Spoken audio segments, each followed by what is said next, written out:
नमस्कार बच्चों, alchemy online class में आपका स्वागत है। मैं आपकी अध्यापिका रूपल। आज हम गोरैया का घर पार्ट 3 उसके प्रश्नों को हल करेंगे, प्रश्न उत्तर, और कुछ प्रश्नों के बारे में डिस्कस करेंगे। यानी मैं आपसे कुछ उस प्रश्नों के बारे में पूछूंगी। क्या आप लोग मुझे बता सकते हैं कि गोरैया क्यों दूसरों के घर को देखना चाहती थी? हाँ, क्यों गोरैया दूसरों के घरों को देखना चाहती थी? क्योंकि वो अपना एक अच्छा न्यारा घर बनाना चाहती थी। इसलिए वह सबके घर को देखना चाहती कि सबके घर कैसे बने हुए हैं। जैसा मैंने अपने आगे वाले वीडियो में दिखाया था कि कबूतर का घोंसला कैसा होता है, कंठफोड़वा कैसा होता है, उसका घोंसला कैसा होता है, बैया का घोंसला कैसा होता है, और कौवा का घोंसला जो आड़ी टेढ़ी तिरछिया इधर से उधर बिखरी हुई होती है, और उसे वैसा ही घर पसंद होता है।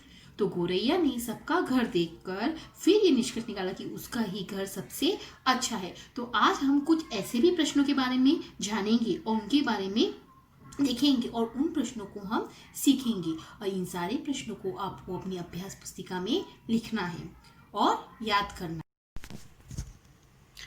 कार्यपत्रक संख्या 3.2 मध्यवर्ती पाठ कौशल।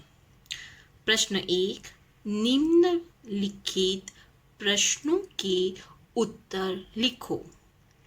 प्रश्न पहला, गोरैया अपना न्यारा घर क्यों बनाना चाहती थी? प्रश्न दूसरा, बया अपना घोंसला कैसे बनाती है? प्रश्न तीसरा, गोरैया को चील के घर में क्या कमी लगी? और लास्ट वाला प्रश्न, गोरैया अपना घर बनाने से पहले दूसरों के घर क्यों देखना चाहती थी? आइए बच्चों, हम जानते हैं इसके उत्तर। प्रश्न पहला, गोरैया अपना न्यारा घर क्यों बनाना चाहती थी? उत्तर, उसे अपना घर यानी घोंसला अच्छा नहीं लगता था। ये है पहले प्रश्न का उत्तर। प्रश्न दूसरा, बया अपना घोंसला कैसे बनाती है? पेड़ के पत्तों को थैले की तरह सिलती है। ये है प्रश्न ख यानी दूसरे प्रश्न का उत्तर। प्रश्न तीसरा, गोरैया को चील के घर में क्या कमी लगी? उत्तर, चील का घर बहुत ऊंचाई पर था।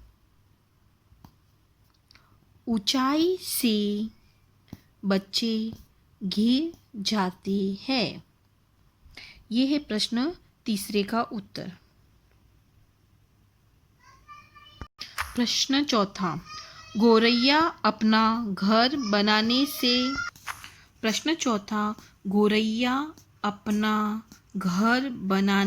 से पहले दूसरों के घर क्यों देखना चाहती थी? उत्तर, जिससे वह अपना न्यारा घर बना सके।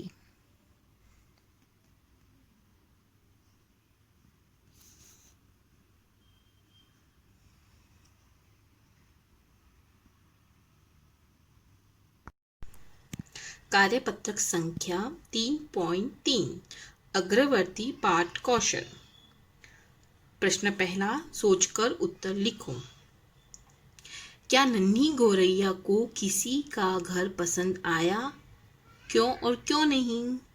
प्रश्न दूसरा, कौवे के घर में हर तरफ आड़ी तिरछी तिल्लियां क्यों बिखरी पड़ी थी? प्रश्न ग, गोरैया को अपना घोंसला ही सबसे अच्छा क्यों लगा?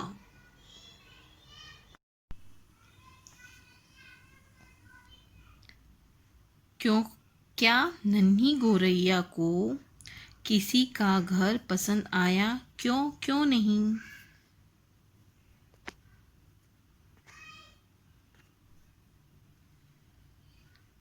नहीं, क्योंकि उसे हर घर में कुछ कमी दिखाई दी। ऐसा इसलिए हुआ क्योंकि जब गौरैया अपनी माँ से कहती है कि मुझे अपना अलग से घर बनाना है, तो उसकी माँ कहती है कोई बात नहीं, तुम सबके घर को देख आओ। जब वह कबूतर के घर जाती है तो उसका घर एक रोशनदाने में होता है। उसके बाद वह कंठ फोड़वा के वहाँ जाती है। उसके बाद वह बया के घर में जाती है। उसके बाद वह चील का घर देखती है और उसके बाद कौवे का घर देखती है। तो इन सब के घर को देखने के बाद उसे पता चलता है कि क्योंकि उसे हर घर में कुछ ना कुछ कमी दिखाई देती है, तो उसे ये सोचकर वह इस निष्कर्ष पर पहुंचती है कि अपना ही घर सबसे अच्छा होती है, इसलिए उसे किसी का घर पसंद नहीं आया। प्रश्न ख, कौवे के घर में हर तरफ आड़ी तिरछी तिल्लियां क्यों बिखरी पड़ी थी? क्योंकि कौवा अपना घर आड़ी तिरछी तिल्लियां बिखेर कर बनाता है। उसे ऐसा ही घर पसंद था। किसके घर में आड़ी तिरछी तिल्लियां बिखरी हुई पड़ी थी? कौवे के घर में। प्रश्न ग, गौरैया को अपना घोंसला ही सबसे अच्छा क्यों लगा?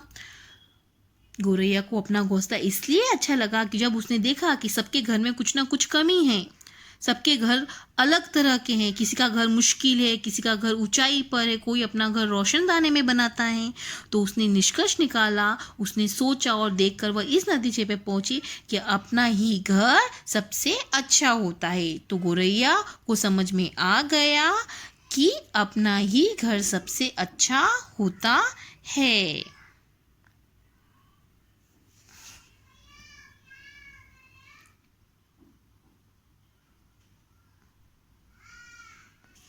आज का आपका गृह कार्य, सही उत्तर पर सही का चिन्ह लगाओ। किसका घर बहुत ऊंचाई पर था? कौवे या चील का? प्रश्न दूसरा, नन्ही को किसका घर कुएं जैसा लगा? कंठ फोड़वे का या बया का? ये दोनों प्रश्न करने हैं, यहाँ पे निशान लगाने हैं। तो बच्चों, आपने जिन प्रश्नों को देखा है, उनके बारे में जाना, उन सारे प्रश्नों को आपको अपनी अभ्यास पुस्तिका में लिखना है और याद करना है। कल हम अपने व्याकरण के नए अध्याय के साथ मिलेंगे अपनी अगली कक्षा में। तब तक के लिए धन्यवाद।